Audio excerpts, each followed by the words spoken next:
नमस्कार. विज्ञानयात्री William Alfred Fowler यांचे जीवनचरित्र आणि त्यांचे वैज्ञानिक योगदान या संदर्भात आपल्याशी संवाद साधण्याचा हा एक प्रयत्न आहे. अशा महत्त्वपूर्ण विषयासाठी कृपया चॅनलला सबस्क्राईब करा. आपली मते आणि सूचना कमेंट बॉक्समध्ये लिहा. विज्ञानयात्री विल्यम अल्फ्रेड फॉवलर हे अमेरिका देशाचे अणुभौतिकशास्त्रज्ञ आणि सन 1983 सालच्या भौतिकशास्त्र शाखेच्या नोबेल पुरस्काराचे मानकरी. ताऱ्यामधील आण्विक अभिक्रिया आणि या प्रक्रियेत निर्माण होणाऱ्या ऊर्जा घटकावरील सैद्धांतिक आणि प्रायोगिक संशोधन कार्यासाठी त्यांना सुब्रमण्यम चंद्रशेखर यांच्यासोबत नोबेल पुरस्कार मिळाले.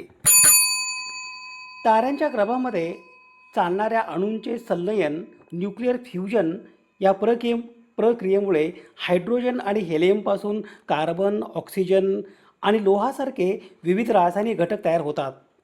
या खगोलशास्त्रीय प्रक्रियेला तारकीय न्यूक्लियोसिंथेसिस, स्टिलार न्यूक्लियोसिंथेसिस असे म्हणतात. ताऱ्याच्या आयुष्याच्या सुरुवातीला हायड्रोजन अणू एकत्र येऊन हेलियम तयार करतात. तारा मोठा झाल्यावर उच्च तापमानामुळे हेलियमपासून कार्बन, निऑन, सिलिकॉन आणि लोह बनतात. लोहापेक्षा जड मूलद्रव्य उदाहरणार्थ सोने, युरेनियम, महाविस्फोटक ताऱ्यांच्या म्हणजे सुपरनोव्हा याच्या मृत्यूनंतर निर्माण होतात. सन 1946 फ्रेड हॉईल यांनी हा सिद्धांत मांडला. ताऱ्यामधील आण्विक अभिक्रियाद्वारे रासायनिक घटकांची निर्मिती होते. हा भविष्यसूचक रासायनिक घटकांच्या निरीक्षण केलेल्या विपुलतेचा अचूक अंदाज देतो. हे स्पष्ट करते की मूलद्रव्यांची विपुलता कालांतराने का बदलते आणि काही घटक आणि त्यांचे समस्थानिक इतरांपेक्षा जास्त का असतात. सन 1954 Margaret Burbidge, Geoffrey Burbidge, William Alfred Fowler आणि फ्रेड हॉईल यांनी लोहापेक्षा जड घटक न्यूट्रॉन कॅप्चरमार्फत ताऱ्यामधील आण्विक अभिक्रियाद्वारे रासायनिक घटकांची निर्मिती होते असे भाकीत केले. ताऱ्यांच्या केंद्रकात सामान्य संलयन फ्युजन प्रक्रियेद्वारे फक्त लोहापर्यंतच घटकांची निर्मिती होते. लोहापेक्षा जड असणाऱ्या सोन्यासारख्या मूलद्रव्यांची निर्मिती न्यूट्रॉन कॅप्चर, न्यूट्रॉन शोषण प्रक्रियेद्वारे ताऱ्यामध्ये आणि ताऱ्यांच्या स्फोटांच्या वेळी होते. यस प्रक्रिया मंद न्यूट्रॉन कॅप्चर या प्रक्रियेत न्यूट्रॉन हळूहळू शोषले जातात. हा प्रकार सामान्य जड ताऱ्यांच्या आयुष्यात घडतो. आर प्रक्रिया जलद न्यूट्रॉन कॅप्चर या प्रक्रियेत न्यूट्रॉनचा मारा अत्यंत वेगाने होतो. हा प्रकार सुपरनोवा स्फोट किंवा न्यूट्रॉन ताऱ्यांच्या धडकेसारख्या महाभयंकर घटनांमध्ये घडतो. नवीन घटकांची निर्मिती या प्रक्रियेत न्यूट्रॉन केंद्रकाने शोषले गेल्यानंतर तो बीटा क्षयाद्वारे प्रोटॉनमध्ये बदलतो. यामुळे अणुक्रमांक वाढतो आणि लोखंडापेक्षा जड मूलद्रव्ये तयार होतात. या संदर्भातील प्रगतीचा पुढचा टप्पा म्हणजे सन 1957 सालचा विल्यम अल्फ्रेड फॉवलर आणि फ्रेड हॉईल यांचा जगप्रसिद्ध B2F-H शोध निबंध. सन 1957 प्रसिद्ध झालेला B2F-H शोध निबंध synthesis of the element in the stars हा खगोल भौतिकीच्या इतिहासातील एक मैलाचा दगड आहे. या शोध निबंधाचे नाव त्याच्या 4 लेखकांच्या आडनावांच्या पहिल्या अक्षरांवर पडले: Margaret Burbidge, Geoffrey Burbidge, William Alfred Fowler आणि फ्रेड हॉईल. या अभ्यासानुसार विश्वातील सर्व मूलद्रव्ये ताऱ्यांच्या केंद्रकातील न्यूक्लिअर फ्युजन प्रक्रियेतून तयार होतात हे स्पष्ट झाले.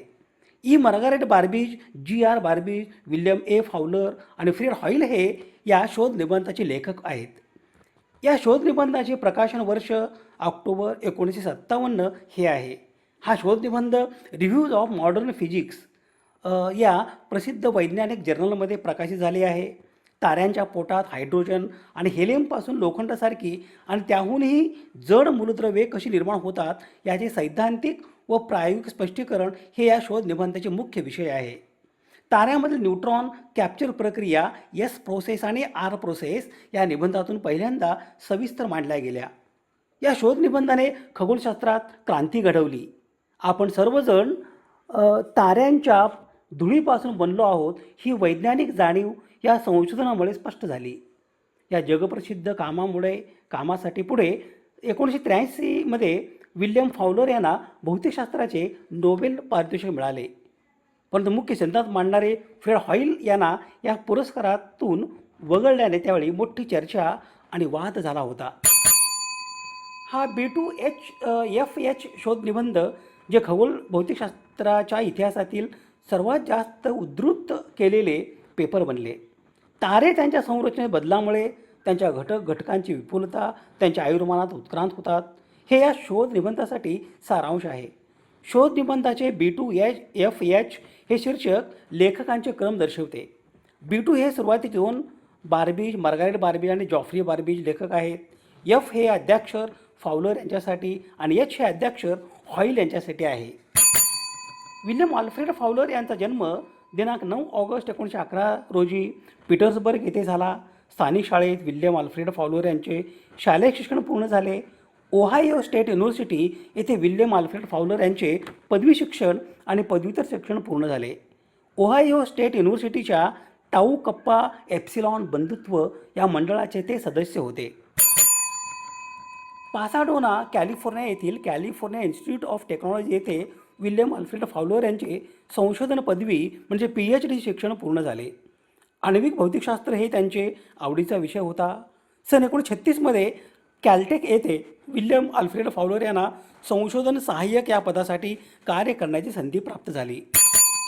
सन 1938 त्यांची United states national academy of sciences येथे संशोधन सहाय्यक या पदासाठी निवड झाली. सन 1939 फाउलर कॅल्टेक येथे सहाय्यक प्राध्यापक पदासाठी रुजू झाले. विल्यम आल्फ्रेड फाउलर यांच्या संशोधन कार्य कालावधी तील सर्वोत्कृष्ट संशोधन कार्य म्हणजे मार्गारेट बार्बीज, जेफ्री बार्बीज आणि फ्रेड हॉईल यांच्यासोबत प्रकाशित केलेले ताऱ्यातील घटकांचे लक्षणे संश्लेषण या शीर्षकाचे शोध निबंध होय. ताऱ्यांच्या पोटात हायड्रोजन आणि हेलियमपासून लोखंडासारखी आणि त्याहूनही जड मूलद्रव्ये कशी निर्माण होतात याचे सैद्धांतिक व प्रायोगिक स्पष्टीकरण या शोध निबंधामध्ये स्पष्टीकरण दिलेले आहे. ताऱ्यामधील न्यूट्रॉन कॅप्चर प्रक्रिया S प्रोसेस आणि R प्रोसेस या निबंधातून पहिल्यांदा सविस्तरपणे मांडल्या गेल्या आहेत. या शोध निबंधाने खगोलशास्त्रात क्रांती घडवली. आपण सर्वजण ताऱ्यांच्या धुळीपासून स्टार स्टफ बनलो आहोत ही वैज्ञानिक जाणीव या संशोधनामुळे स्पष्ट झाली. या जगप्रसिद्ध कामासाठी पुढे सन 1983 विल्यम फाउलर यांना भौतिकशास्त्राचे नोबेल पारितोषिक मिळाले. या शोध निबंधाच्या लेखकांचा क्रम पुढीलप्रमाणे होता: Margaret Burbidge, Geoffrey Burbidge, William Alfred Fowler आणि फ्रेड हॉईल.